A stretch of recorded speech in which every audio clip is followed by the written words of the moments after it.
O suéter azul estava gasto nas mangas e a bengala rangia a cada passo. Reinaldo entrou curvado no restaurante. Um bilionário vestido de invisível. Quando o filho levantou o dedo e apontou para ele rindo, percebeu que jamais deveria ter vindo. Reinaldo Cavalcanti se olhou no espelho do banheiro de mármore e quase não reconheceu o próprio rosto. Não era maquiagem, não era nenhum especialista contratado. Nenhuma mão profissional havia tocado sua pele naquela tarde.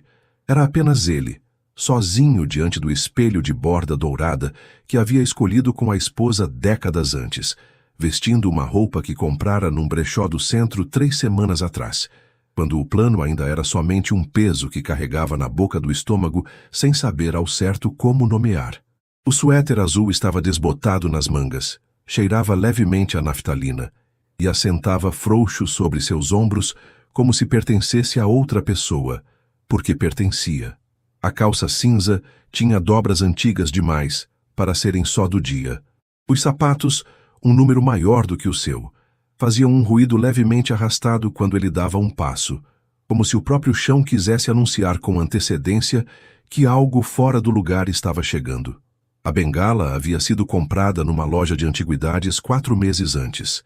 Na época, disse ao vendedor que era presente para um conhecido mais velho. O vendedor não havia perguntado mais nada, e Reinaldo havia saído com a bengala de madeira sob o braço, sem conseguir explicar, nem para si mesmo, o que exatamente estava pondo em movimento. Fátima tentara dissuadi-lo até a última hora. Tinha ficado parada na porta do escritório, segurando a pasta de relatórios que nem havia aberto, olhando para ele com aquela expressão que reservava para os momentos em que sabia que estava prestes a assistir a um erro que não teria como desfazer. Havia algo nos olhos dela que Reinaldo conhecia de longa data. Não censura, não julgamento, mas aquela tristeza específica de quem acompanhou uma pessoa por tempo suficiente para saber quando ela está prestes a fazer algo que vai custar mais do que pensa. "O senhor tem certeza?"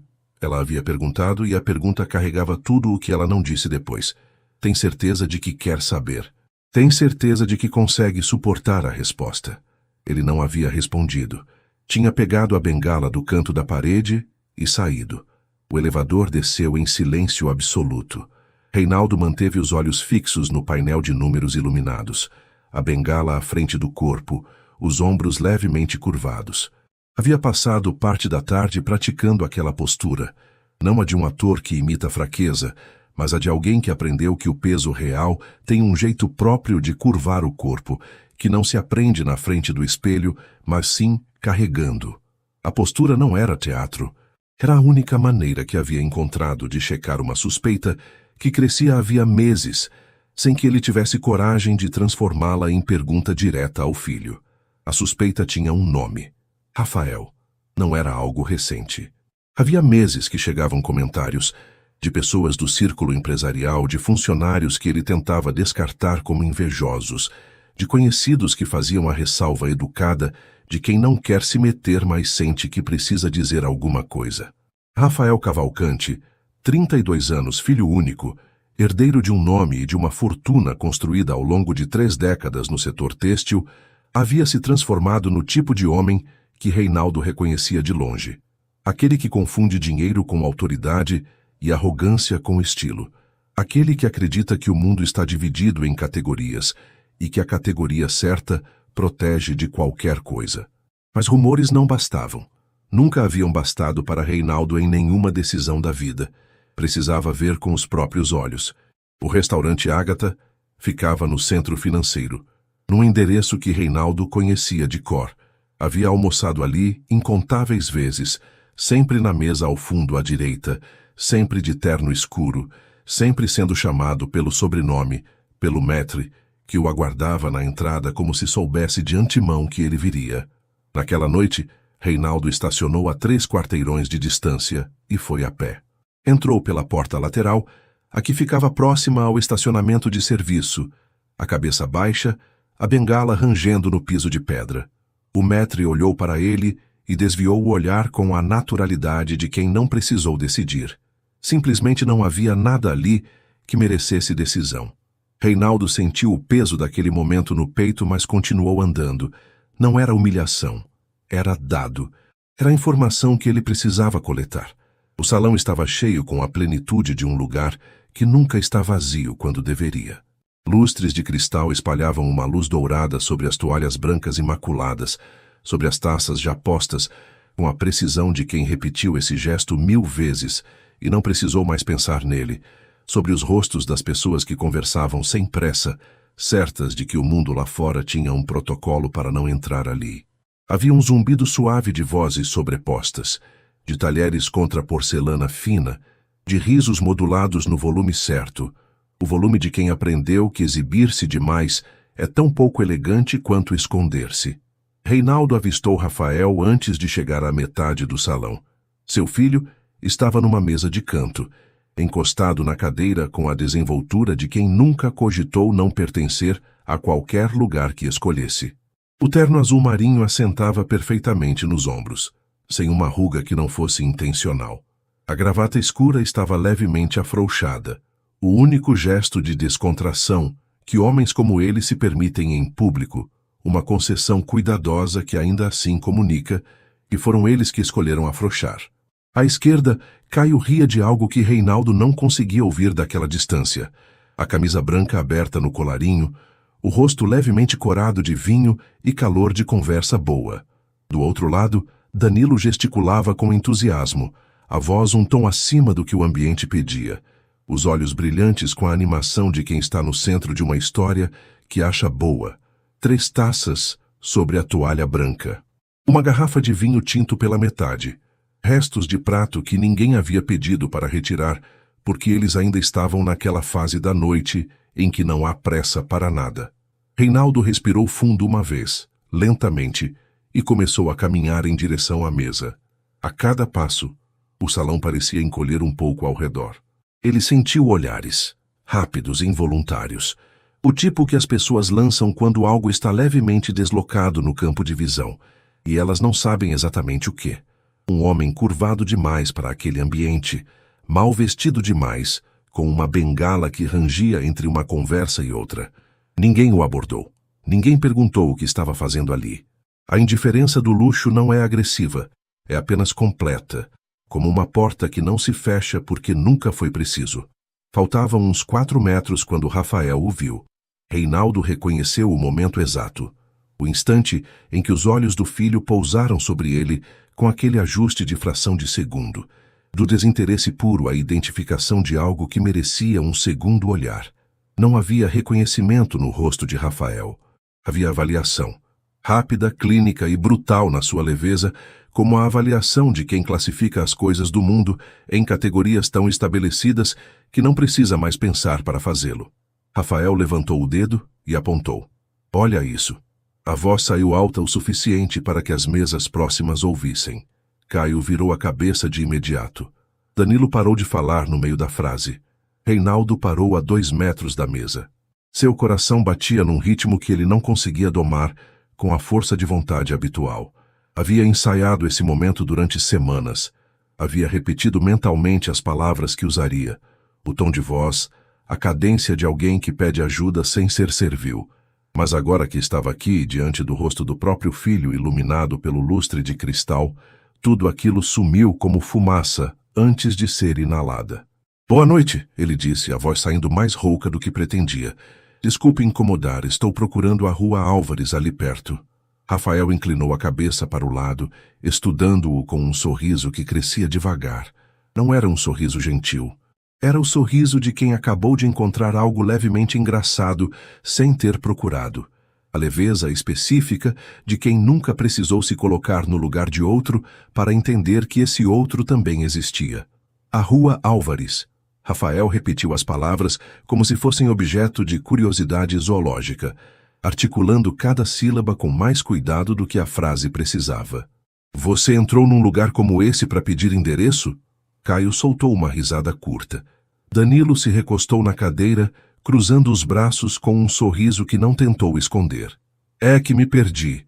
Reinaldo continuou, mantendo a voz baixa, controlada.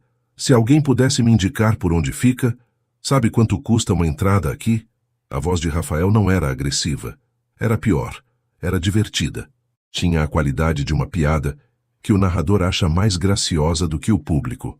Porque se você precisar de alguma coisa antes de continuar sua caminhada, já te adianto que o cardápio não vai ser exatamente o que você está acostumado a pedir.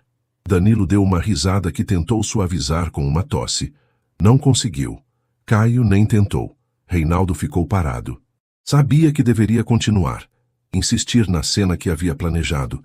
Ver até onde o filho chegaria. Recolher cada dado com a frieza de quem foi até ali para fazer uma análise e não uma visita.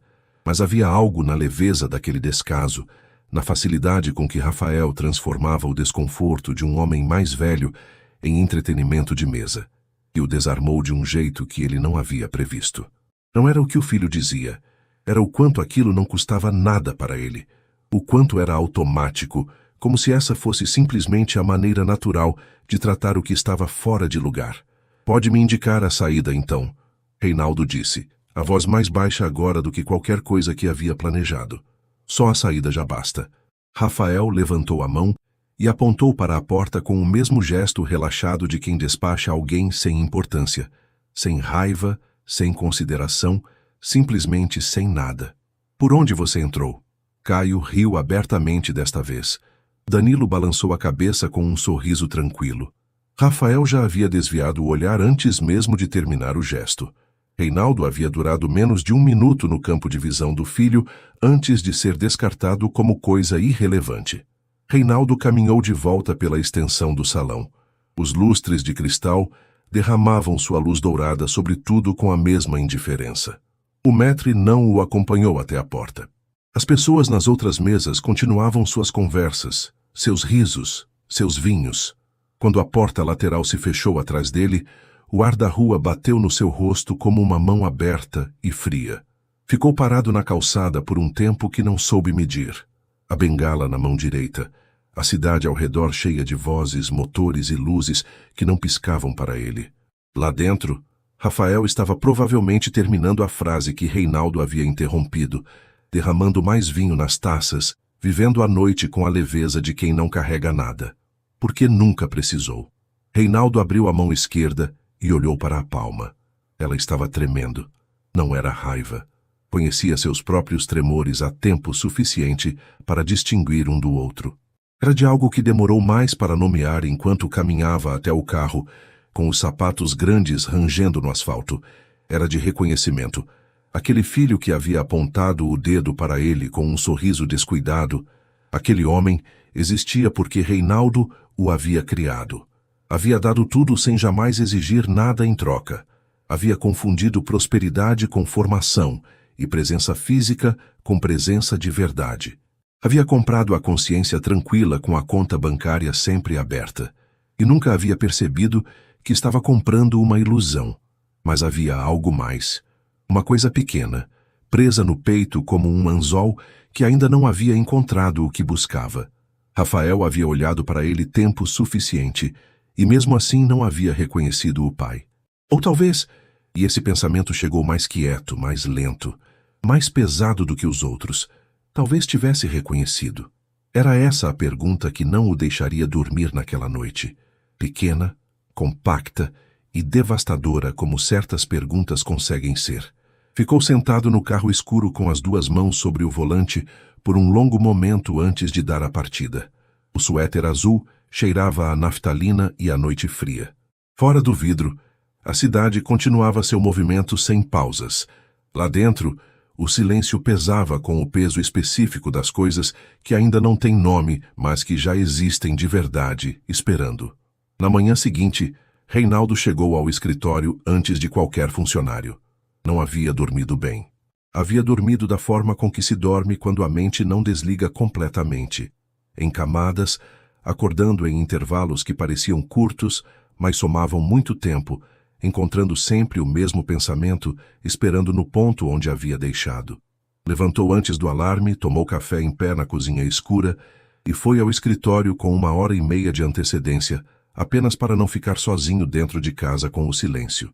Fátima o encontrou 40 minutos depois, sentado na poltrona de couro diante da janela panorâmica, os cotovelos apoiados nos joelhos, os olhos fixos nos arranha-céus que ainda pegavam a luz fria do início do dia.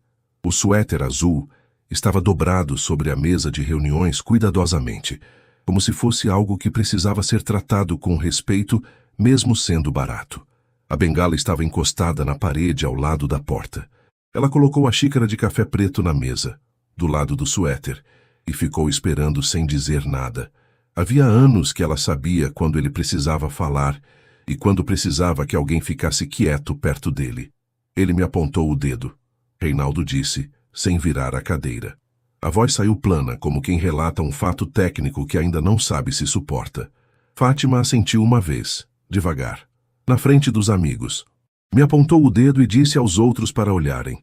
Reinaldo finalmente se virou. Seus olhos estavam cansados.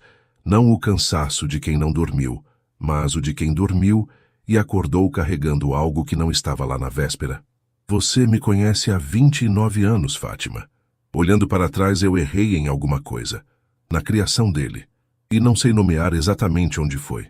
Eu não acredito que o Rafael seja mau, ela disse com a voz calma de sempre. Não a voz de quem minimiza o que o outro sentiu, mas a de quem tem uma opinião formada sobre o assunto e a sustenta com convicção, mesmo sabendo que não é bem-vinda no momento. Você estava lá? Não. Mas conheço aquele menino desde que era pequeno, e há coisas nas pessoas que não mudam com o dinheiro, ou com a falta de pressão. Ele não é mais um menino. A voz de Reinaldo saiu mais seca do que ele pretendia. Fechou os olhos por um segundo, respirou. Me desculpe. Não estou bem. Eu sei.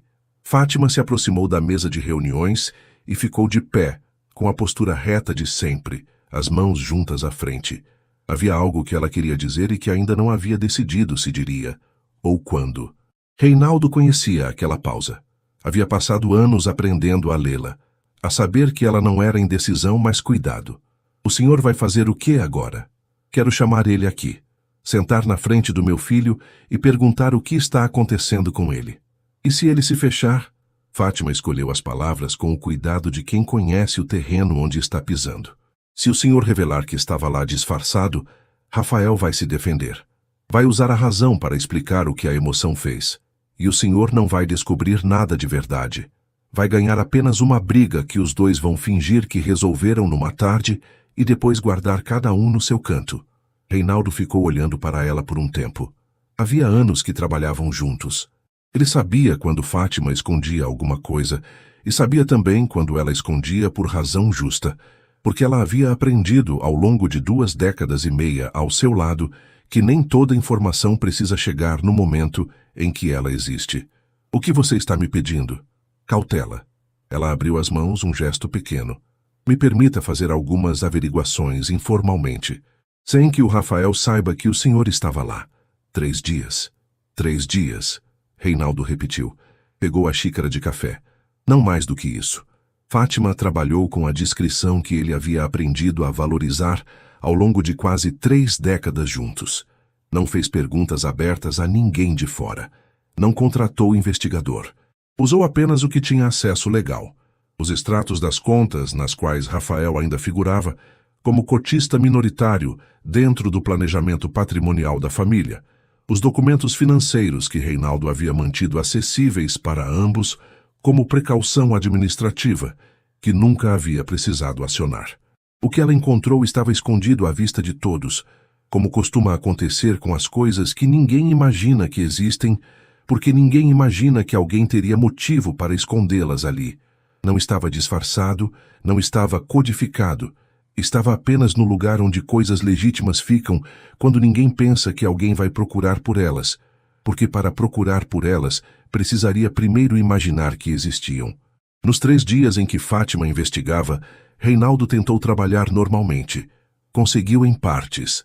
Havia reuniões que exigiam atenção completa e ele as conduziu com a competência de décadas de prática, o tipo de competência que funciona mesmo quando a cabeça está em outro lugar, que aprendeu a operar sozinha. Mas nos intervalos, nos momentos entre um compromisso e outro, seu pensamento voltava sempre para o mesmo ponto. Num desses intervalos, ficou parado diante de uma prateleira do escritório onde havia algumas fotografias.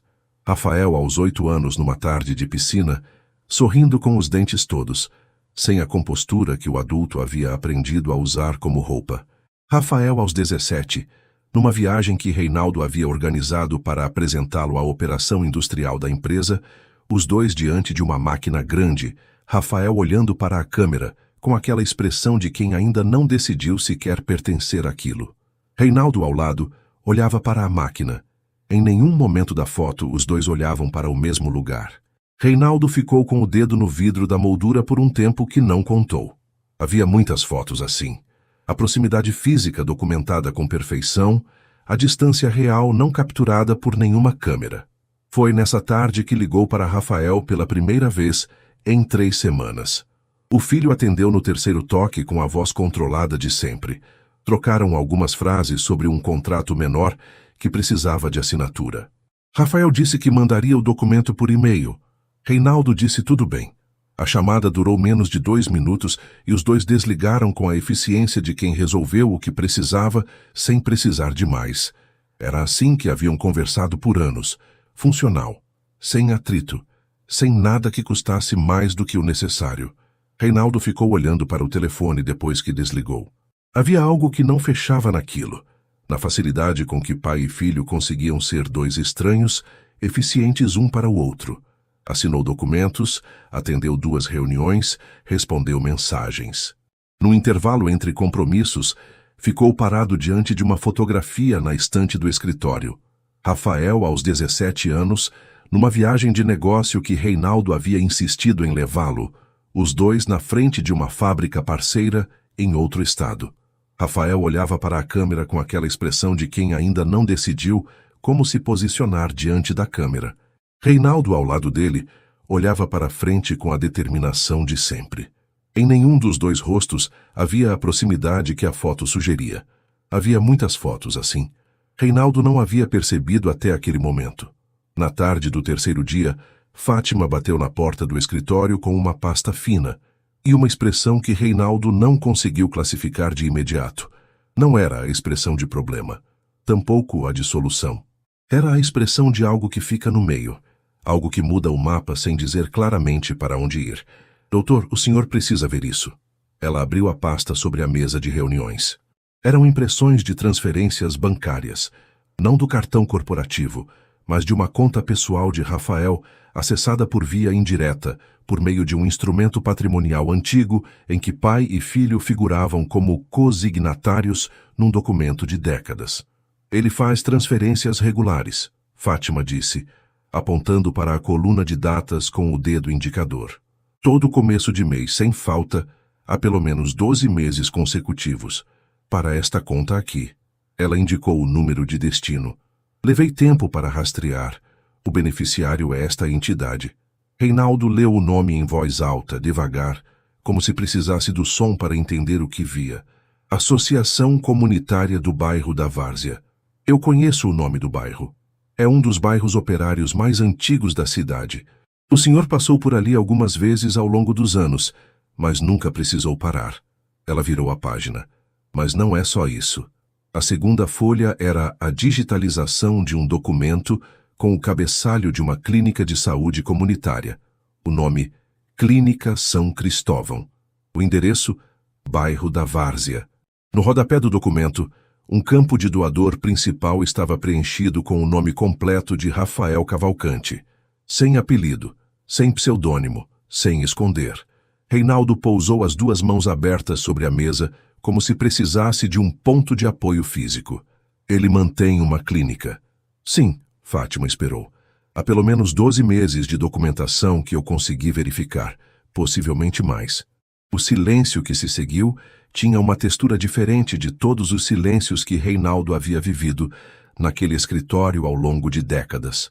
Não era o silêncio de um negócio difícil, nem o de uma decisão importante. Era o silêncio de algo que ainda estava tentando tomar forma. Um rearranjo de peças que ainda não formavam uma imagem que ele reconhecia completamente. Por que ele nunca me contou?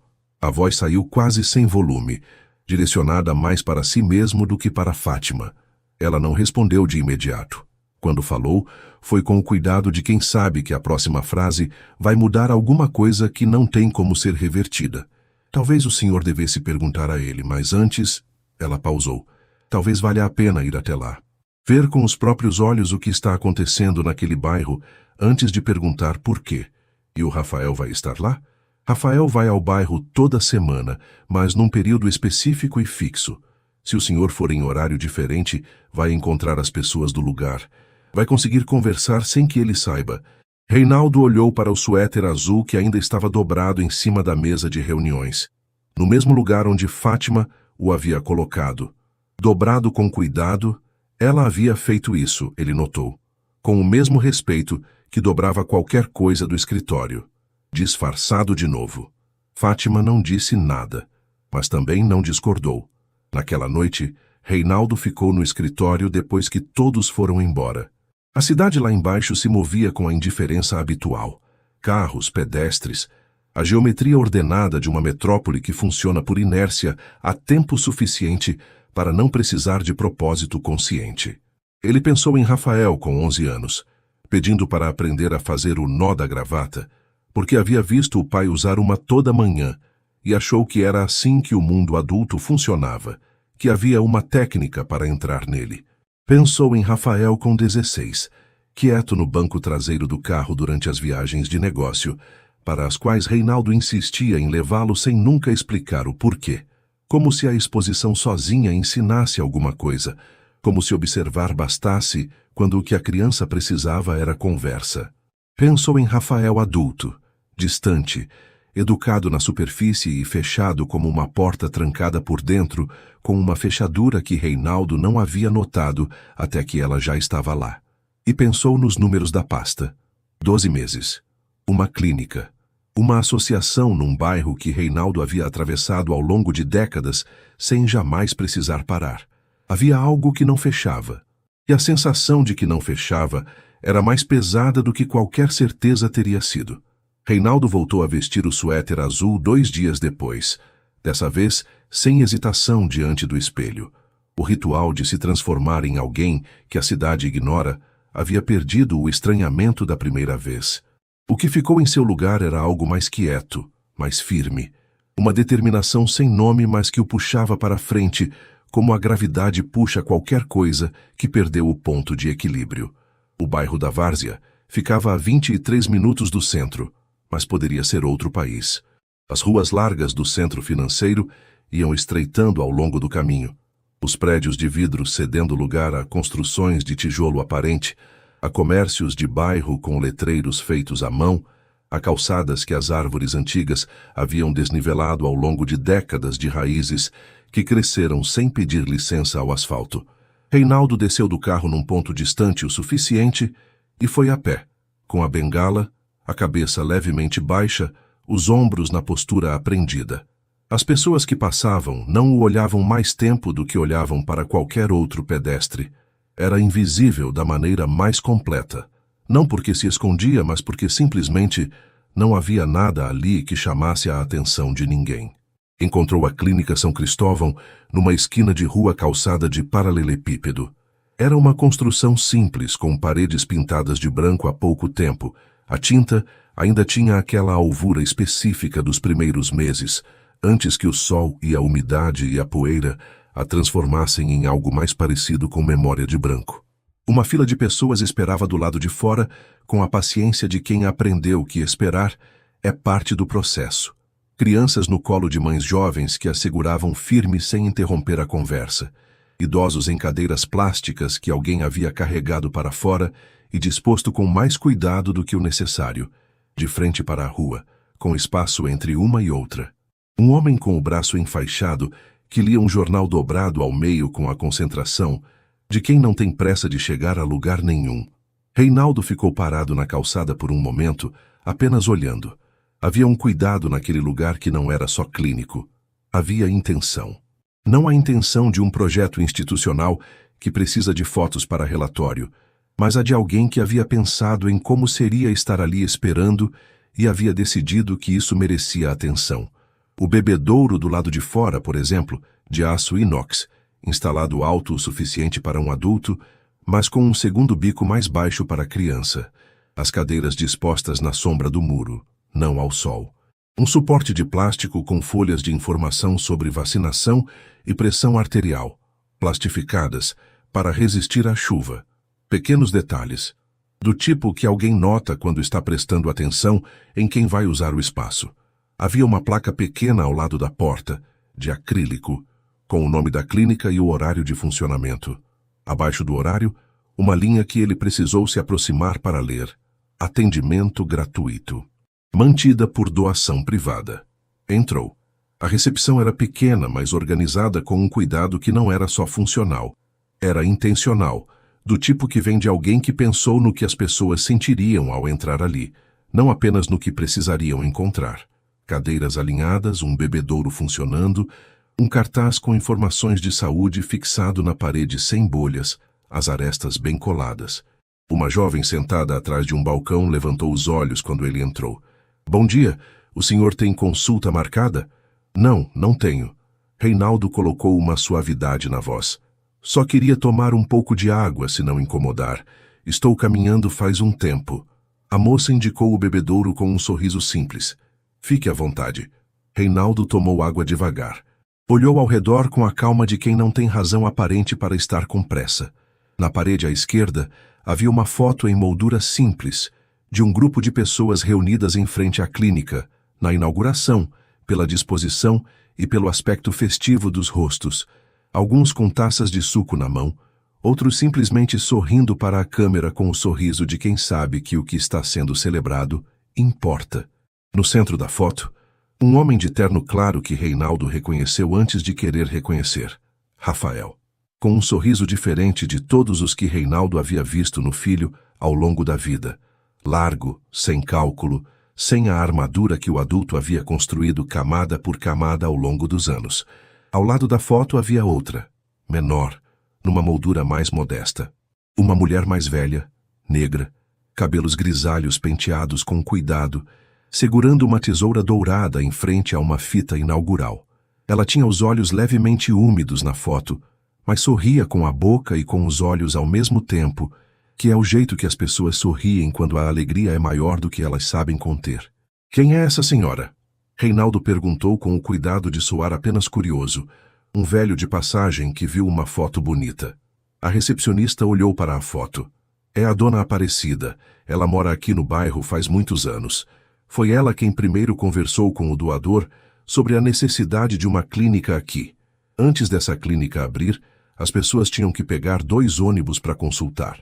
O doador é o moço do terno claro? É. Ele vem aqui toda semana, sem falta. A moça voltou os olhos para a tela. A dona Aparecida fica quase sempre no corredor dos fundos. Se o senhor quiser conversar com alguém que conhece bem a história daqui, ela sabe de tudo. Aparecida estava sentada numa cadeira plástica no corredor dos fundos, com um novelo de linha no colo e um crochê nas mãos, que se moviam com a precisão de décadas de prática. Cada ponto firme, automático, enquanto seus olhos percorriam o corredor com aquela vigilância gentil de quem passou a vida inteira cuidando de coisas que outros deixavam passar. Ela levantou os olhos quando Reinaldo se aproximou. Não com desconfiança, com atenção. Bom dia, meu filho. Ela indicou a cadeira ao lado com um movimento de cabeça que não carecia de mais palavras. Pode sentar. Obrigado. Reinaldo sentou devagar, com a bengala apoiada na parede. Só vim tomar água. Fiz uma caminhada longa. Ah, sim. Aparecida voltou ao crochê sem pressa. O senhor é de por aqui? Não, de outro bairro. Reinaldo olhou para o corredor, para as portas dos consultórios fechadas, para o cartaz de vacinação fixado com cuidado na parede, para o bebedouro novo que pingava levemente e que alguém havia colocado um pano dobrado embaixo. É uma clínica bonita essa aqui. É sim. O orgulho na voz dela era genuíno, sem afetação nenhuma. Lutamos muito para ter isso aqui.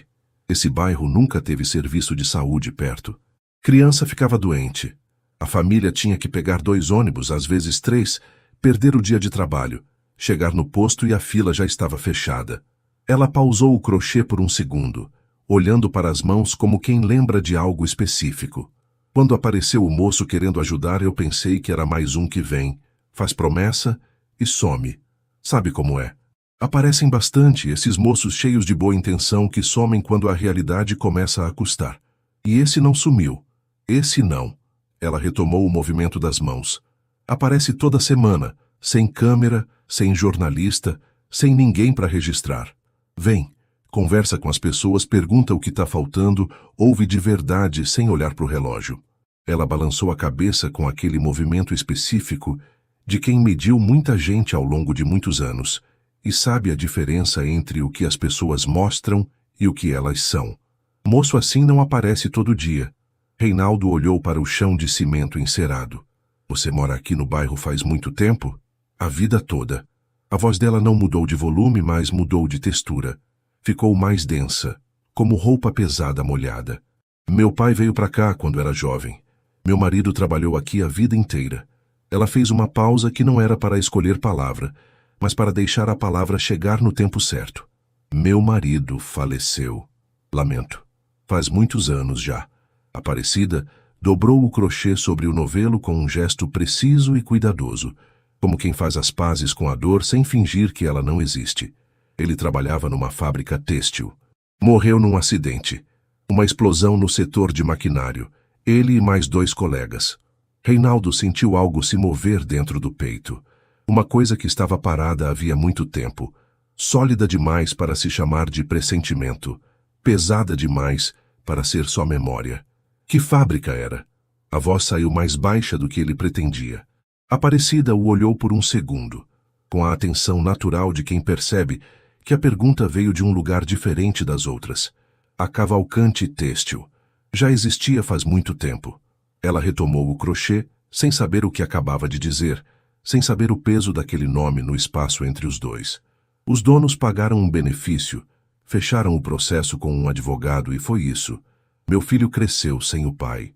O bairro inteiro sofreu porque esses 3 eram homens de família, conhecidos de todo mundo aqui. Ela fez uma pausa pequena, os dedos sobre o novelo. Meu filho perguntava muito onde era que o pai tinha ido. No começo, quando ele ainda era pequeno, com o tempo parou de perguntar. Às vezes eu acho que foi quando ele parou de perguntar que foi mais difícil, sabe? Quando a criança aceita que tem coisas que não têm resposta. Reinaldo não disse nada. Não conseguia. Mas a gente vai em frente, disse Aparecida, com a voz que tinha a textura de quem já disse essa frase muitas vezes ao longo de muitos anos e aprendeu que dizê-la não é fraqueza, é só a maneira honesta de continuar. A vida não para para ninguém, e se o senhor fica esperando ela parar, fica para trás. O corredor ficou muito quieto em volta de Reinaldo. As vozes lá fora, os passos da recepcionista, o ruído do bebedouro, tudo chegou abafado e distante, como se ele tivesse descido vários metros abaixo da superfície da cena, e o som demorasse a acompanhar. Cavalcante Têxtil. O acidente havia ocorrido quando Reinaldo estava na fase mais agressiva de expansão da empresa. Tinha memória do incidente, 3 trabalhadores, falha num sistema de pressão do maquinário, laudo pericial que o advogado havia garantido que podia ser redigido de forma favorável à empresa. Havia um acordo extrajudicial, valores que o contador chamou de razoáveis dada a complexidade do caso. Sigilo que o jurídico chamou de proteção padrão de mercado. E depois o dia seguinte, e os negócios continuando, e o nome da empresa crescendo nos anos que vieram. Reinaldo nunca havia perguntado os nomes. O nome do seu marido, ele disse, a voz quase sem volume. Qual era? Aparecida o olhou novamente. Dessa vez um segundo mais longo, com aquela atenção que vai além do rosto e alcança alguma coisa que fica mais fundo. Osvaldo. Osvaldo Pereira da Silva. Reinaldo fechou os olhos por um momento. Não sabia o nome. Não havia perguntado o nome. Em mais de 20 anos nunca havia perguntado o nome de nenhum dos 3. Havia assinado documentos, aprovado valores, autorizado o jurídico a conduzir o processo da forma mais eficiente para a empresa, e nunca havia perguntado os nomes das pessoas que estavam do outro lado daquele papel. O senhor está bem? A voz de Aparecida chegou de longe, com aquela gentileza que não precisa de motivo para existir, que está lá independente de quem a recebe merecer ou não. O senhor ficou pálido de repente. Estou. Ele abriu os olhos. Estou bem. Quer água? Vou pedir para Cris trazer. Não precisa. Reinaldo se levantou devagar com a bengala. Seus pés pesavam de um jeito que não era do sapato. Obrigado pela conversa, dona Aparecida, de verdade. Quando quiser. Ela retomou o crochê com as mãos que não paravam. A clínica é de todo mundo. Reinaldo andou 3 quarteirões antes de parar. Encostou na parede de um bar fechado, com o nome pintado à mão no muro, com a bengala à frente do corpo, e ficou respirando o ar do bairro, que cheirava a terra úmida e a padaria que funcionava na esquina seguinte, um cheiro de vida ordinária e contínua, do tipo que existe independente de tudo o que acontece nas outras partes da cidade, que não sabe que é ordinária e por isso não precisa se desculpar por existir. Uma criança passou correndo na calçada ao lado, sem olhar para ele. Uma mulher mais velha saiu de um portão com uma sacola e dobrou a esquina.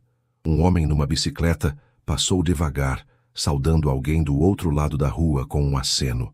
A vida do bairro continuava, indiferente à tempestade que se movia em silêncio dentro do peito de um velho de suéter azul encostado na parede. Rafael sabia. Não era possível que não soubesse. Rafael trabalhava na empresa havia anos, não na operação direta, mas tinha acesso a documentos históricos, a arquivos, a tudo o que Reinaldo supunha que ninguém mais acessaria porque estava em pastas físicas em depósitos que ninguém visitava. E havia escolhido não confrontar o pai. Havia escolhido em silêncio ao longo de um tempo que Reinaldo não conseguia ainda medir, começar a corrigir o que o pai havia errado. A clínica, a associação, Aparecida, os nomes que o pai nunca havia perguntado, e a cena do restaurante. Reinaldo ficou parado na calçada daquele bairro, o bairro da fábrica, o bairro de Oswaldo Pereira da Silva, olhando para as fachadas simples das casas, para as crianças que brincavam na rua, para uma cidade paralela que havia existido ao lado da sua durante décadas inteiras e que ele havia atravessado ao longo de todo esse tempo, sem jamais precisar parar para olhar de verdade. O anzol que havia ficado preso no peito desde a noite do restaurante agora encontrou o que buscava. E o que encontrou era ele mesmo. Reinaldo chegou ao escritório no fim da tarde seguinte e Fátima estava esperando. Soube antes mesmo de ela falar. Havia algo na postura dela. A rigidez que Fátima assumia quando carregava alguma coisa que sabia que ia mudar o dia de alguém de forma permanente. Estava de pé ao lado da mesa, com um envelope na mão.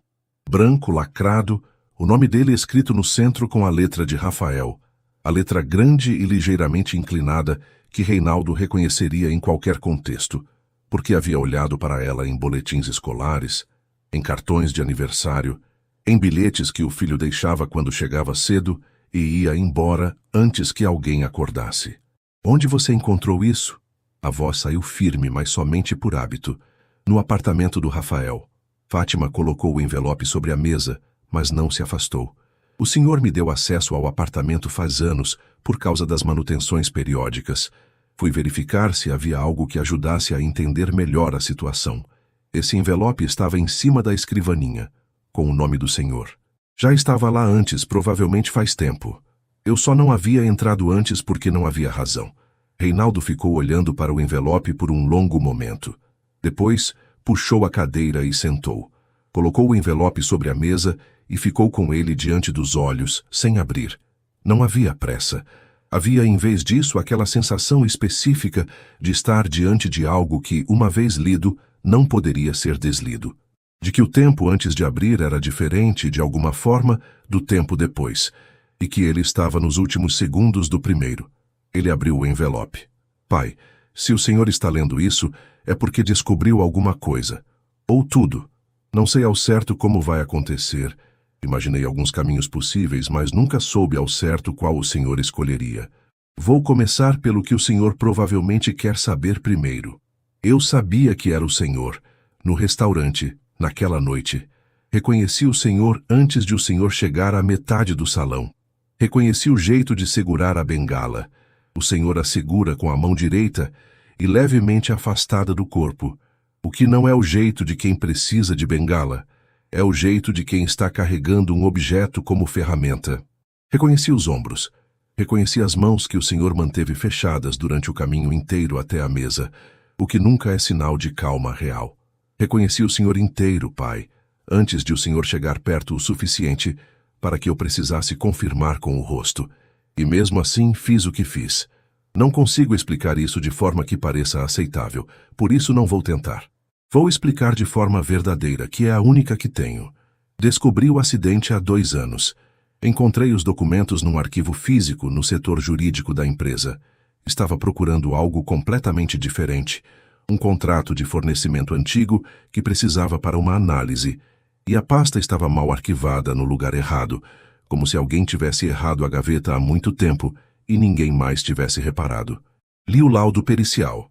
Li o acordo extrajudicial. Li os valores. Li a cláusula de sigilo que foi colocada como condição do acordo para proteger a empresa de qualquer repercussão futura. Li os nomes dos 3 trabalhadores: Osvaldo Pereira da Silva, João Marcos Ferreira, Antônio das Neves. Sentei no chão do depósito com aquela pasta no colo e fiquei lá por não sei quanto tempo. Não chorei. Acho que não consegui chorar porque o que eu sentia não tinha forma que pudesse sair assim. Era sólido demais, pesado demais para se dissolver em lágrimas. Era algo que precisava de outro tipo de saída. Pensei em confrontar o Senhor. Ensaiei isso muitas vezes, em muitos formatos, em muitos horários hipotéticos. Mas cada vez que imaginava aquela conversa, via o Senhor usando a linguagem do negócio que aprendi a ouvir desde criança.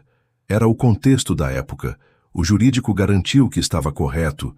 Pagamos o que a lei exigia. E eu sabia que não teria como sustentar aquela conversa sem perder algo que ainda não estava pronto para perder. Precisava de tempo. Precisava entender primeiro o que aquilo havia custado de verdade. Então fui ao bairro da Várzea. Procurei as famílias dos 3. Encontrei a dona Aparecida primeiro. Ela não foi difícil de encontrar porque nunca foi embora.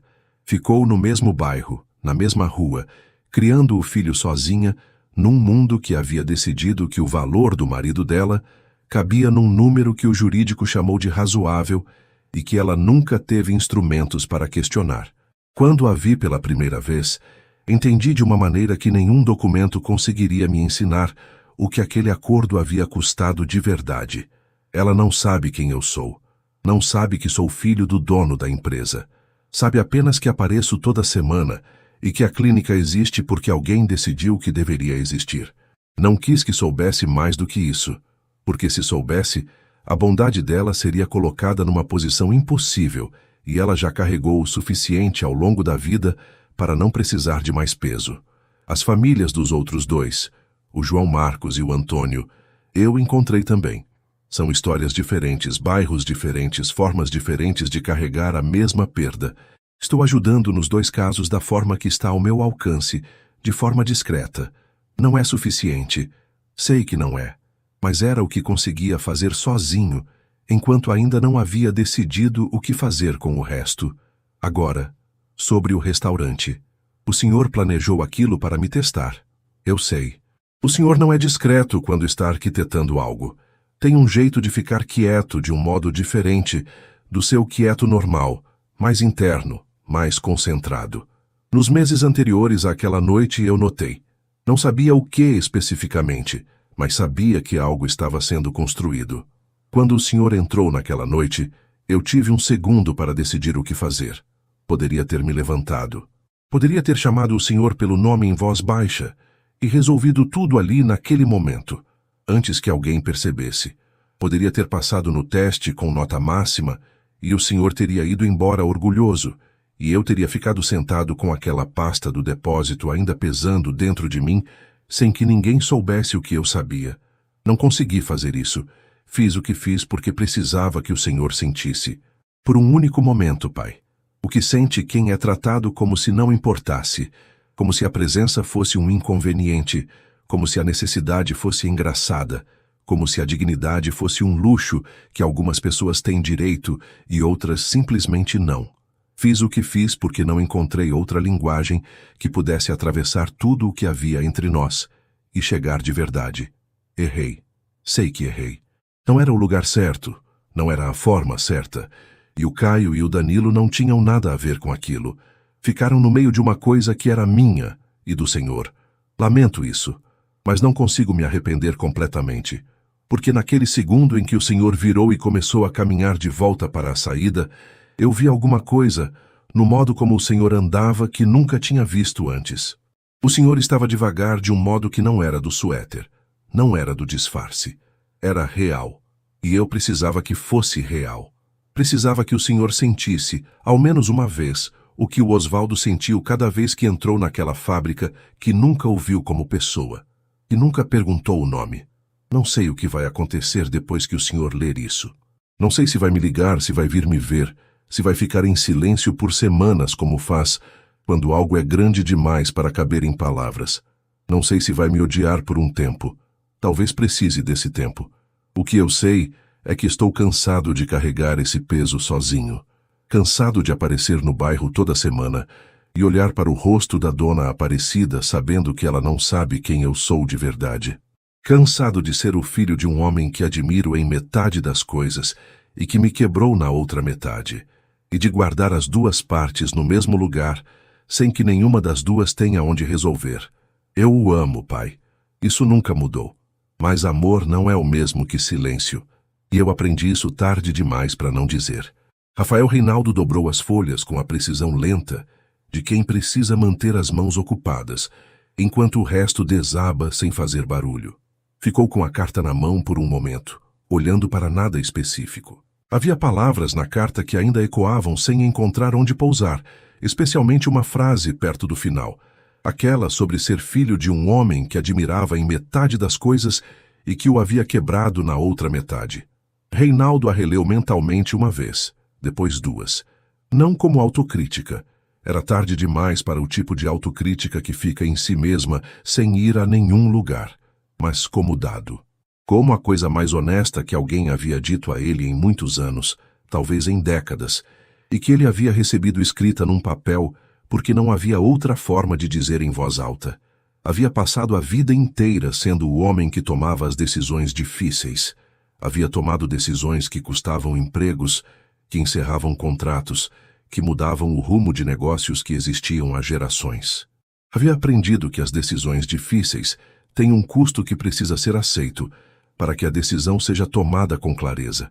Nunca havia considerado que o custo real de algumas dessas decisões não era financeiro, que ficava em outros lugares, em bairros que ele atravessava sem parar, em nomes que ele nunca havia perguntado, em um filho que havia aprendido a carregar sozinho o peso que o pai havia terceirizado para um jurídico e esquecido. Fátima estava parada perto da porta. Não havia saído. Havia ficado, porque conhecia o homem à frente dela há 29 anos e sabia que algumas coisas não devem ser lidas em solidão total, não para consolar, mas apenas para que haja outra presença humana no espaço. Você sabia. Não era acusação. Era o reconhecimento tranquilo de algo que havia estado lá o tempo todo. Suspeitava de parte, ela respondeu. Não sabia da carta. Não sabia do acidente, mas sabia que o Rafael era um homem melhor do que deixava aparecer. Sempre soube desde que ele era pequeno. Por que você não me contou? Porque não era minha história para contar. Reinaldo assentiu uma vez, devagar. Ficou olhando para o envelope fechado sobre a mesa. Depois levantou a cabeça. Fátima, preciso que você me ajude a localizar as famílias dos outros 2 trabalhadores. João Marcos Ferreira, Antônio das Neves. Os nomes estão nos arquivos físicos do jurídico na pasta do acidente de fábrica. Fátima ficou quieta por um segundo. O senhor quer fazer o que exatamente? Reinaldo se levantou da cadeira com um movimento que parecia custar mais do que o habitual, como se todos os anos que havia vivido tivessem chegado ao mesmo tempo, sem pedir licença. Vou descobrir isso enquanto caminho. Pegou a bengala encostada na parede e saiu pelo corredor. Não precisava mais dela como disfarce, mas ainda precisava de algo para segurar enquanto aprendia a andar de um jeito diferente. Reinaldo foi ao bairro da Várzea na manhã seguinte, dessa vez sem disfarce, com o próprio terno, os próprios sapatos, o próprio rosto. Chegou de carro, estacionou na mesma esquina de paralelepípedo de onde havia partido dias antes e caminhou até a clínica com as mãos livres. Nenhuma bengala, nenhum suéter, nenhum recurso que não fosse ele mesmo. O sol estava baixo e lateral, do jeito que torna os bairros mais antigos mais bonitos do que eles mesmos percebem, a luz pegando nas fachadas de tijolo, nas árvores de raiz grossa, na calçada desnivelada que alguém havia varrido cedo. Ninguém o reconheceu de imediato. Entrou pela mesma porta e foi direto para o corredor dos fundos. Aparecida estava lá, na mesma cadeira plástica, com o mesmo novelo. Mas dessa vez, de pé ao lado dela, havia um homem de costas que Reinaldo reconheceu antes de ele virar. Os ombros do terno azul marinho, a postura reta, o modo de cruzar os braços quando está ouvindo algo importante. Um gesto que Reinaldo havia visto tantas vezes ao longo dos anos e que só agora reconhecia como algo que Rafael havia herdado sem que ninguém tivesse ensinado. Rafael virou antes que Reinaldo chegasse perto. Ficou imóvel por um segundo, não de susto, mas de algo mais parecido com o reconhecimento de que aquele momento havia chegado por fim e que não havia mais como escolher a hora nem o cenário. Aparecida levantou os olhos, viu o homem novo que havia entrado e sorriu com o sorriso simples de quem recebe bem independente de quem chega. Ah, o senhor voltou. O senhor que me perguntou sobre o meu Osvaldo. O silêncio que se instalou entre pai e filho durou apenas alguns segundos, mas tinha uma densidade que nenhum dos dois havia encontrado antes um no outro. A densidade das coisas que precisaram de muito tempo para existir e que por isso pesam mais do que deveriam. Dona Aparecida, Reinaldo disse, a voz controlada, mas sem a leveza calculada do disfarce. Era a voz real, mais grave, com o peso de uma vida inteira e de um nome em cima de um papel que havia passado por suas mãos há muitos anos sem que ele soubesse o que estava embaixo do número. Meu nome é Reinaldo Cavalcante. Sou o dono da Cavalcante Têxtil. As mãos de Aparecida pararam sobre o novelo. O corredor ficou completamente quieto ao redor dos três. Ela ficou olhando para ele, não com raiva, ou não apenas, com aquela expressão de quem está encaixando uma peça que existia solta há muitos anos e que agora encontrou seu lugar, mas cujo lugar é doloroso demais para celebrar de imediato. O senhor é o dono da fábrica. Era. Reinaldo não desviou os olhos dela. E sou responsável pelo que aconteceu com o seu marido, pela forma como a empresa tratou o processo depois, pelos valores pagos e pela cláusula de sigilo que impediu que a senhora soubesse o que havia acontecido de verdade naquele dia. Assinei documentos que protegeram a empresa antes de proteger quem precisava de proteção. Fiz isso e nunca perguntei o nome de quem estava do outro lado. Rafael estava imóvel ao lado de Aparecida. Seus olhos estavam no pai com uma intensidade que Reinaldo nunca havia recebido do filho. Não era orgulho, não era raiva, não era nenhuma das coisas que tinham nome claro. Era a espera quieta de ver se o homem à sua frente ia até o fim, sem recuar. O dinheiro pago não era justo, Reinaldo continuou. O acordo foi construído para proteger a empresa, não para reparar o que havia acontecido. E eu deixei que fosse assim porque era mais fácil do que perguntar o nome dos 3 homens que morreram. Ele pausou. Vim perguntar agora, mesmo sendo tarde, mesmo sabendo que tarde não desfaz nada. Aparecida ficou em silêncio por um tempo que não era curto. A clínica ao redor continuava sua vida. Ruídos suaves dos consultórios, a voz da recepcionista ao fundo, o bebedouro que pingava levemente. Depois ela pousou o novelo na cadeira ao lado, se levantou com a calma de quem carrega muita coisa há muito tempo e aprendeu que a calma não é a ausência de peso, é só outra forma de carregá-lo, e ficou de pé olhando para Reinaldo. O senhor veio me pedir perdão? Vim pedir a chance de fazer o que deveria ter sido feito desde o começo. Reinaldo manteve os olhos nela. Não o perdão. Esse é da senhora, não é meu para pedir nem para exigir. Quero abrir o processo novamente. Contratar um advogado de sua escolha, sem nenhuma cláusula de sigilo, sem acordo que force nada. Garantir uma reparação real para a família da senhora e para as famílias dos outros 2. Ele pausou. Quero que os 3 tenham nome em tudo o que vier a seguir. Osvaldo, João Marcos, Antônio. Aparecida ficou olhando para ele por mais um tempo. Depois olhou para Rafael. Rafael estava com os olhos fechados, não de alívio exatamente, de algo que acontece quando um peso que se carregou sozinho por muito tempo começa a ser dividido. Não desaparece, mas muda de forma, e mudar de forma já é outra coisa. O moço que vem aqui toda semana, Aparecida disse devagar com aquela voz que tinha a textura de décadas vividas dentro dela. Ele é seu filho. Não era pergunta. É. Ela assentiu uma vez. Depois voltou os olhos para Rafael e ficou olhando para ele por um momento, com uma expressão que Reinaldo não conseguiu classificar completamente. Havia nela gratidão e dor e alguma coisa mais suave do que as duas, que ele imaginou ser o reconhecimento de que o filho havia carregado por conta própria, durante 2 anos, o peso que o pai deveria ter carregado primeiro. Seu filho é um homem bom, ela disse, com a voz firme e simples de quem apenas constata o que viu. Veio até mim sem me dever nada, sem me pedir nada em troca, sem me contar quem era. Ela voltou os olhos para Reinaldo. O Senhor criou isso nele. Não fui eu. A voz de Reinaldo saiu mais baixa do que qualquer coisa que havia dito até então. Mais baixa do que o disfarce. Mais baixa do que o escritório. Mais baixa do que todos os anos de decisões tomadas com a voz do homem que sabia o que estava fazendo. Ele chegou nisso apesar de mim. Rafael abriu os olhos. Pai e filho se olharam por um momento no corredor simples daquela clínica de bairro. Não havia o que dizer que não estivesse já visível. No terno de Reinaldo, que era o mesmo de sempre. Na expressão de Rafael, que havia trocado a armadura pelo rosto real. No cheiro de tinta nova das paredes que o filho havia mandado pintar, sem que o pai soubesse. Rafael deu um passo em direção ao pai. E Reinaldo, que havia construído uma empresa com as próprias mãos, que havia tomado decisões que moviam fortunas e carregado o peso de um sobrenome que a cidade reconhecia, ficou parado no corredor de cimento encerado de uma clínica comunitária e recebeu o abraço do filho sem conseguir fazer outra coisa. Era a primeira vez em muitos anos que o filho o abraçava sem que houvesse um motivo protocolar para isso. Sem aniversário, sem reunião de família, sem chegada de viagem longa. Esse abraço não tinha protocolo nenhum.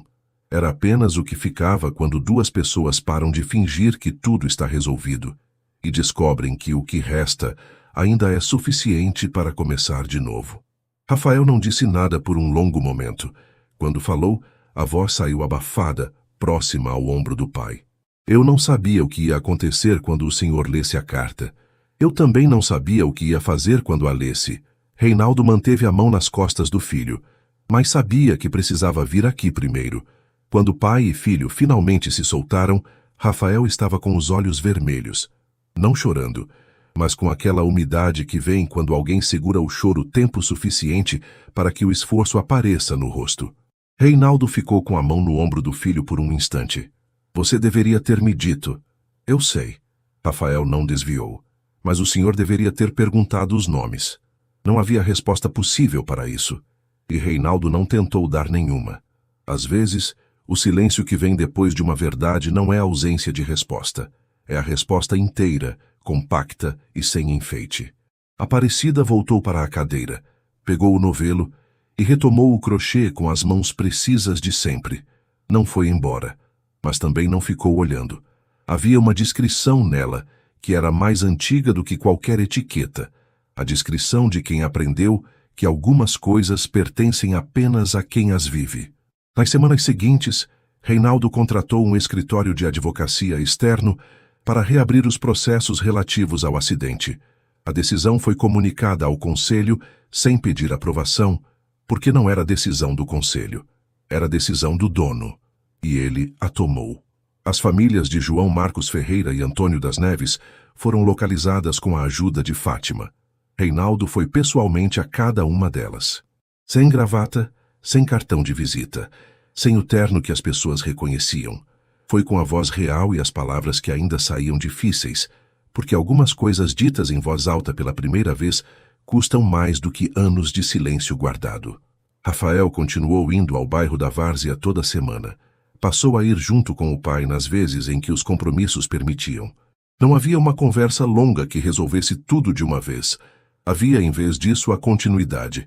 O hábito de aparecer no mesmo lugar, na mesma semana, carregando o que precisava ser carregado. Era uma linguagem nova, aprendida devagar, sem manual e sem pressa. Numa tarde em que voltavam juntos do bairro, Rafael disse algo que Reinaldo não esperava. O Caio e o Danilo me perguntaram o que havia acontecido naquela noite no restaurante, depois que o senhor saiu. O que você disse? Disse que tinha agido errado. Rafael olhou pela janela do carro, enquanto a cidade passava com o movimento de sempre. Não contei o resto, não era o lugar. Mas disse que tinha agido errado. Reinaldo dirigiu por um instante sem responder. E eles? O Caio ficou quieto. O Danilo disse que achou que era brincadeira na hora. Rafael virou o rosto para a frente. Ninguém acha que é brincadeira em retrospecto. Não. Ficaram em silêncio por mais um tempo. A cidade ao redor com um movimento de sempre, indiferente, contínua, cheia de janelas iluminadas por trás das quais haviam histórias que ninguém do lado de fora sabia. Rafael. Reinaldo disse o nome do filho com o peso que o nome merecia, sem enfeite, sem volume a mais. Eu não vou fingir que sei como corrigir tudo o que fiz. Não sei se tem como corrigir completamente, mas vou fazer o que puder, enquanto puder. Rafael assentiu uma vez. Não disse que bastava, não disse que não bastava. Disse apenas aquilo. O movimento simples de quem recebe uma palavra como ela é, sem reduzir e sem aumentar. Sem exigir mais do que o momento conseguia dar, mas também sem fingir que o momento era mais do que era. Era honesto. E honesto naquele ponto do caminho era suficiente para continuar em frente. No corredor dos fundos da Clínica São Cristóvão, Dona Aparecida terminou naquela tarde o crochê que havia começado há semanas. Dobrou com cuidado, pôs de lado com o mesmo gesto preciso de sempre, pegou um novelo novo. As mãos recomeçaram o movimento. Lá fora, o bairro continuava com a sua vida. Crianças na rua, o cheiro de padaria na esquina, a fila na entrada da clínica que diminuía devagar, mas nunca chegava a zero. Algumas coisas não se resolvem completamente. Apenas encontram um lugar onde podem ser carregadas sem destruir quem carrega. E isso, às vezes, é o máximo que o tempo consegue oferecer. Era o que Aparecida sabia de longa data. Era o que Rafael havia aprendido sozinho durante 2 anos de visitas semanais e de silêncios guardados. Era o que Reinaldo estava aprendendo agora, tarde, sem dúvida, mas ainda no único tempo que existia de verdade. O presente, com os pés no mesmo chão que seus erros haviam partido, e com o filho ao lado que havia aprendido a corrigi-lo sem esperar permissão. Se esta história chegou até você, compartilhe com alguém que precisa ouvir que reconhecer o próprio erro, por mais tarde que seja, ainda vale a pena.